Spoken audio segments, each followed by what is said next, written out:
Hi అండి. మీరు పోటీ పరీక్షలు రాయాలనుకుంటున్నారా? అందుకోసమైన కరెంట్ అఫైర్స్ కొరకు చూస్తున్నారా? నా ఛానల్లో మీకు కావాల్సినటువంటి కరెంట్ అఫైర్స్ ఖచ్చితంగా దొరుకుతాయి. ఒక్కసారి చూడండి. నా ఈ వీడియో నచ్చినట్లయితే లైక్ చేయండి, షేర్ చేయండి, కామెంట్ చేయండి.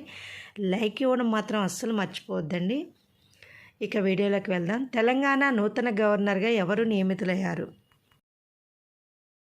ఆన్సర్, జార్ఖండ్ గవర్నర్గా ఉన్న రాధాకృష్ణన్కు తెలంగాణ గవర్నర్ అదనపు బాధ్యతలు అప్పజెప్పారు. తమిళసై సౌందరరాజన్ రాజీనామా చేయడంతో 2024 మార్చిలో రాధాకృష్ణన్ను తెలంగాణ రాష్ట్ర గవర్నర్గా రాష్ట్రపతి ద్రౌపది ముర్ము నియమించారు. ఎన్సీసీ ఎప్పుడు ప్రారంభమైంది? ఆన్సర్, 1948లో. నేషనల్ క్యాడెట్ల కార్డ్స్లోకి మరో 3 లక్షల మందిని తీసుకునే విస్తరణ ప్రతిపాదనను కేంద్ర రక్షణ శాఖ మంత్రి ఆమోదం తెలిపారు. ప్రస్తుతం దేశంలో 20 లక్షల మంది క్యాడెట్లు ఉన్నారు. పీచు మిఠాయిల్లో ప్రమాదకరమైన రంగులు గుర్తించడంతో ఇటీవల ఏ రాష్ట్రాలు వీటి విక్రయాన్ని నిషేధించాయి? ఆన్సర్, తమిళనాడు మరియు హిమాచల్ ప్రదేశ్. కారణం, పీచు మిఠాయి రంగుల కోసం ప్రమాదకరమైన రొడామైన్ బి అనే రసాయనాన్ని కలుపుతున్నట్లు తేలడంతో నిషేధించాయి. ఈ రొడామైన్ బి అనే రసాయనాన్ని దుస్తుల కలరింగ్, పేపర్ ప్రింటింగ్లో వాడతారు. ఇది ఎక్కువ మోతాదులో శరీరంలోకి వెళ్తే క్యాన్సర్ వంటి ప్రమాదకర వ్యాధులకు దారితీస్తుంది. ఇటీవల ఎల్లో అలర్ట్ను తెలంగాణ రాష్ట్రంలో ఏ జిల్లాలలో జారీ చేశారు? ఆన్సర్, ఆదిలాబాద్, కొమరంభీం, ఆసిఫాబాద్, నిజామాబాద్, మంచిర్యాల, నిర్మల్. ఎల్లో అలర్ట్ను సాధారణంగా ప్రజలను అప్రమత్తం చేయడానికి ఇస్తారు. వాతావరణంలో డేంజర్ మార్పులు రాబోతున్నాయని తెలియజేయడానికి ఈ సూచనలు జారీ చేస్తారు.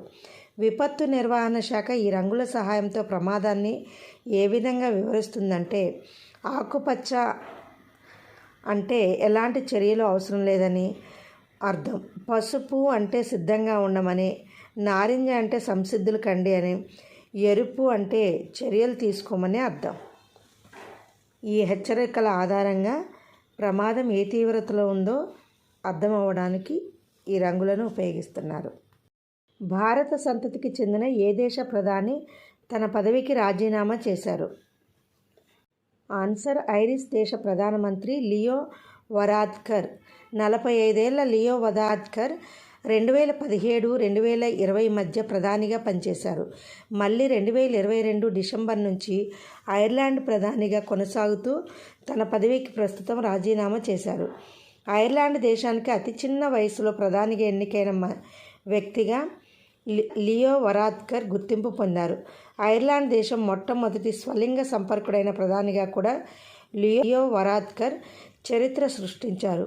ఆ ప్రధాని తల్లి ఐరిష్ కాగా తండ్రి భారతీయుడు. ఆసియాలో అత్యంత కాలుష్యమయ 100 నగరాల జాబితాలో భారతదేశంలో ఎన్ని నగరాలు ఉన్నాయి? ఆన్సర్, 83 నగరాలు ఉన్నాయి. మన దేశంలోని కొన్ని నగరాలలో కాలుష్యం WHO పరిమితిని 10 రెట్లు దాటేశాయని WHO ప్రకటించింది. కాలుష్యానికి సంబంధించి ప్రపంచవ్యాప్తంగా 7,800 నగరాలను పరిశీలిస్తే అందులో WHO పరిమితికి లోబడి కేవలం 9% నగరాలు మాత్రమే ఉన్నాయి. ఆ 9% నగరాలు ఏవంటే Finland, Estonia, Puerto Rico, Australia, New Zealand, Bermuda, Grenada, Iceland, Mauritius, French Polynesia దేశాలు మాత్రం వాయు కాలుష్య నాణ్యత బాగుంది అని WHO ప్రకటించింది. ప్రపంచ బిలియర్డ్స్లో విశిష్ట క్రీడాకారుల జాబితాలో 2024 మార్చిలో చోటు దక్కించుకున్న క్రీడాకారుడు ఎవరు? ఆన్సర్, భారత్ క్యూ స్పోర్ట్స్ దిగ్గజం పంకజ్ అద్వానీ.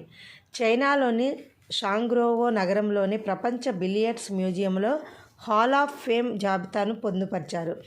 2023 నవంబర్లో 38 ఏళ్ల వయసులోనూ భారత విఖ్యాత ఆటగాడు అంతర్జాతీయ బిలియర్డ్స్ స్నూకర్ సమైక్య ప్రపంచ ఛాంపియన్షిప్లో ఓవరాల్గా 26వ టైటిల్ని గెలుపొందాడు. ఎర్త్ అవర్ ఎప్పుడు నిర్వహించనున్నారు? ఆన్సర్, మార్చి 23న దేశవ్యాప్తంగా ఎర్త్ అవర్ను నిర్వహించనున్నారు. దీనిలో భాగంగా రాత్రి 8:30 నుంచి 9:30 వరకు గంట పాటు విద్యుత్ దీపాలు ఆపివేయాలని తెలంగాణ రాష్ట్ర అటవీ పర్యావరణ శాఖ ముఖ్య కార్యదర్శి వాణిప్రసాద్ కోరారు. భారతదేశంలో 140 కోట్లకు పైగా జనాభా ఉండగా వారిలో 69.2 కోట్ల మంది మహిళలు ఉన్నారు. వీరిలో ఎంత శాతం మంది ఉద్యోగాలు, క్రియాశీలక పనుల్లో కొనసాగుతున్నారని తాజా అధ్యయనంలో తేలింది. ఆన్సర్ దాదాపు 37% మంది మహిళలు. కెరీర్ నెట్స్ అనే సంస్థ ఇండియాలో మహిళా ఉద్యోగుల స్థితిగతుల పేరిట తాజాగా ఒక నివేదిక విడుదల చేసింది. ఉద్యోగాలు చేస్తున్న మహిళల విషయంలో హైదరాబాద్, పూణే, చెన్నై అగ్రనగరాల్లో ఉన్నాయని ఈ నివేదిక వెల్లడించింది. 2022తో పోలిస్తే 2023లో శ్రామిక శక్తులు అతివల ప్రాతినిధ్యం 2-5% పెరిగినట్లు తెలియజేస్తున్నారు. మన దేశ రాజధాని ఢిల్లీ మినహా ఇతర నగరాల్లో మహిళల నియామకం పెరిగింది. ఢిల్లీలో మాత్రం తగ్గిపోయింది. ఉద్యోగాల్లో మహిళల నియామకం రేటు హైదరాబాద్లో 34%, పూణేలో 33%, చెన్నైలో 29%గా నమోదైంది. ఢిల్లీలో ఇది కేవలం 20% మాత్రమే. ప్రపంచంలో అత్యంత సంతోషకరమైన దేశాల జాబితాలో మొదటి స్థానంలో నిలిచిన దేశం ఏది? Answer Finland. ఈ దేశం వరుసగా 7 సార్లు మొదటి స్థానాన్ని దక్కించుకుంది. 2వ స్థానంలో డెన్మార్క్, 3వ స్థానంలో ఐస్లాండ్, 4వ స్థానంలో స్వీడన్ ఉన్నాయి. మొత్తం 143 దేశాల్లో అధ్యయనం చేసి రూపొందించిన ఈ జాబితాలో 2024 సంవత్సరానికి గాను భారతదేశం 126వ స్థానంలో నిలిచింది.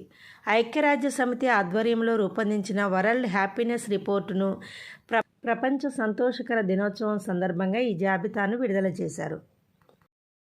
ప్రపంచంలో అత్యంత సంతోషకరమైన దేశాల జాబితాలో ఇండియా కంటే మెరుగైన స్థానంలో ఉన్న దేశాలు ఏవి? ప్రపంచంలో అత్యంత సంతోషకరమైన దేశాల జాబితాలో ఇండియా కంటే మెరుగైన స్థానంలో ఉన్న దేశాలు ఏవి?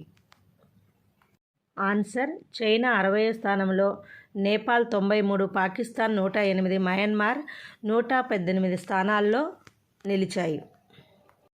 ప్రపంచంలో అత్యంత సంతోషకరమైన దేశాల జాబితాలో చిట్టచివరి స్థానంలో నిలిచిన దేశం ఏది? ఆన్సర్ ఆఫ్ఘనిస్తాన్. తాలిబాన్ల నిరంకుశ పాలనలో మగ్గిపోతున్న ఆఫ్ఘనిస్తాన్ చివరి స్థానమైన 143వ స్థానంలో నిలిచింది. టాప్ 20లో మొదటిసారి అమెరికా, జర్మనీకి స్థానం దక్కలేదు. అమెరికాకు 23, జర్మనీకి 24వ ర్యాంకు దక్కింది. 12వ ర్యాంకుతో కోస్టారికా, 13వ ర్యాంకుతో కువైట్ మొదటిసారి టాప్ 20లోకి చేరాయి. ఏ అంశాల ప్రాతిపదికగా సంతోషకరమైన దేశాల జాబితాను రూపొందిస్తారు? ఆన్సర్ దేశ ప్రజల ఆత్మ సంతృప్తి, సామాజిక మద్దతు, ఆరోగ్యకరమైన జీవితకాలం, స్వేచ్ఛ, దాతృత్వం, తలసరి జీడిపి, అవినీతి వంటి అంశాల ఆధారంగా వరల్డ్ ప్రపంచంలో జనాభా పరంగా అతిపెద్ద దేశాలకు ఈసారి టాప్ 20లో చోటు దక్కలేదు. ఫిన్లాండ్ అత్యంత సంతోషకరమైన దేశంగా మారడానికి కారణమేమి? ఆన్సర్ ఫిన్లాండ్ అత్యంత సంతోషకరంగా మారడానికి ప్రధాన కారణం ప్రజలు ప్రకృతితో చక్కటి అనుబంధం కలిగి ఉంటారని యూనివర్సిటీ ఆఫ్ హెల్సింకీలో పనిచేసే హ్యాపీనెస్ పరిశోధకురాలు జెన్నిఫర్ డి పావోలా చెప్పారు. అంతేకాక దేశంలో అవినీతి చాలా తక్కువగా ఉండడం, మెరుగైన విద్య, వైద్య సేవలు అందుతూ ఉండడం, ప్రభుత్వ వ్యవస్థలపై ప్రజలకు విశ్వాసం ఉండడం వంటివి దేశంలో సంతోషానికి ప్రధాన కారణాలు. సంతోషకరమైన దేశాల టాప్ 10 జాబితా. Answer 1 Finland, 2 Denmark, 3 Iceland, 4 Sweden, 5 Israel, 6 Netherlands, 7 Norway, 8 Luxembourg, 9 Switzerland, 10 Australia. ఇవి సంతోషకరమైన దేశాల్లో టాప్ 10 దేశాలు ఇవి. ప్రపంచ ఫైనాన్స్ను ప్రభావితం చేయగల యుఎస్ కేంద్ర బ్యాంక్ ఫెడరల్ రిజర్వ్ బ్యాంకు ప్రస్తుత చైర్మన్ ఎవరు? Answer Jerome Powell.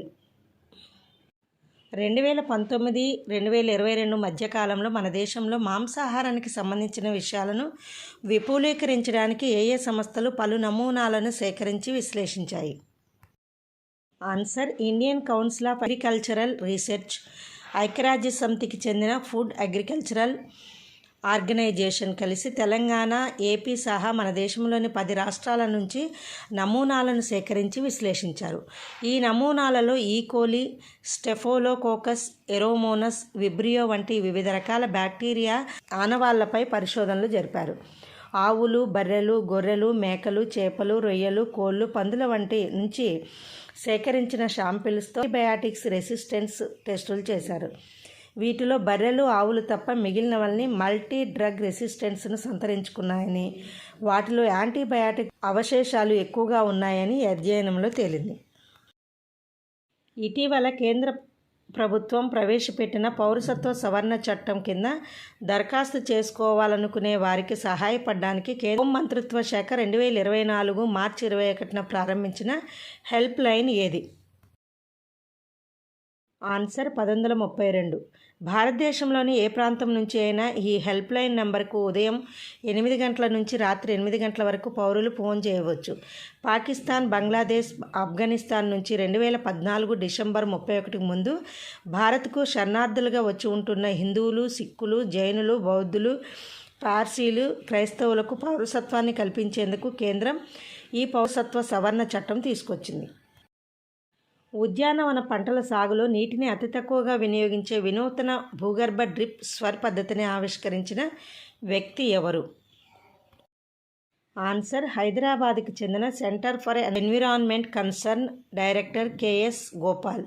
స్వర్ పద్ధతిని ఆవిష్కరించినందుకు గాను నీటి సుస్థిర పురస్కారం 2023-24 విజేతగా గోపాల్ నిలిచారు. ప్రపంచ నీటి దినోత్సవం అంటే మార్చి 22న జరుపుతున్నారు. దీన్ని సందర్భంగా ఢిల్లీలో జరిగిన సభలో జాతీయ మానవ హక్కుల కమిషన్ ప్రధాన కార్యదర్శి సిఇఓ భరత్ లాల్ ఈ పురస్కారాన్ని గోపాల్కు అందజేశారు. Thank you for watching. Please do subscribe my channel. ఇంకా లైక్ ఇవ్వకపోతే ఒక లైక్ ఇవ్వండి అబ్బా ప్లీజ్.